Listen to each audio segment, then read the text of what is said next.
Friends, ఇప్పుడు మీరు చూస్తున్నారు కదా, ఈ బిల్డింగ్ విషయానికి వచ్చేసరికి మనకి చాలా క్వాలిటీగా, అంతేకాకుండా ఏలూరు సిటీకి చాలా దగ్గరగా అయితే ఉండడం జరుగుతుందన్నమాట. అంతేకాకుండా విత్ ఫర్నిచర్ది అయితే ఈ బిల్డింగ్ అయితే అమ్మకానికి అయితే సిద్ధంగా ఉంది.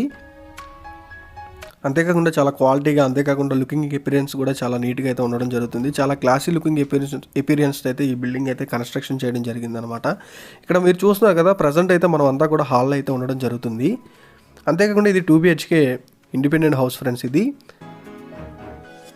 ఇక్కడంతా కూడా మనకి టీవీ యూనిట్ అనమాట ఇదంతా కూడా. అంతేకాకుండా సోఫా, ఫర్నిచర్, అంతేకాకుండా వీళ్ళు ఇక్కడ ప్రొవైడ్ చేయడం జరిగింది.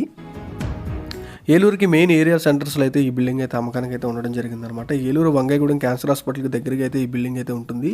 చూస్తున్నారు కదా, విత్ ఇంటీరియర్తో అయితే వీళ్ళు ఇక్కడ ప్రొవైడ్ చేయడం జరిగిందనమాట. మొత్తం అంతా కూడా యాక్రిలిక్ లామినేటెడ్ ఫినిషింగ్ అయితే వీళ్ళు ఇక్కడ తీసుకోవడం జరిగింది. అంతేకాకుండా 6x6 టేక్ మంచం విత్ పరుపుతో కూడా వీళ్ళు ఇక్కడ ప్రొవైడ్ చేయడం జరుగుతుందనమాట. అంతేకాకుండా చాలా రీజనబుల్ ప్రైస్లో వెళ్తే వీళ్ళు ఇక్కడ ప్రొవైడ్ చేయడం జరుగుతుంది. ఈ బిల్డింగ్ విషయానికి వచ్చేసరికి 165 స్క్వేర్ యార్డ్స్లో అయితే ఈ బిల్డింగ్ అయితే అమ్మకానికి అయితే సిద్ధంగా ఉంది ఫ్రెండ్స్. ఎవరికైనా సరే వివరాలు కావాలనుకుంటే ఖచ్చితంగా నన్ను అయితే కాంటాక్ట్ చేయండి. మంచి బడ్జెట్లో అయితే మీకైతే ఈ బిల్డింగ్ అయితే ఇప్పించడం జరుగుతుందనమాట. ఇదంతా కూడా వచ్చేసరికి మనకి DTCP లేఅవుట్ గేటెడ్ కమ్యూనిటీలో అయితే ఈ బిల్డింగ్స్ అయితే అమ్మకానికి అయితే సిద్ధంగా ఉన్నాయన్నమాట.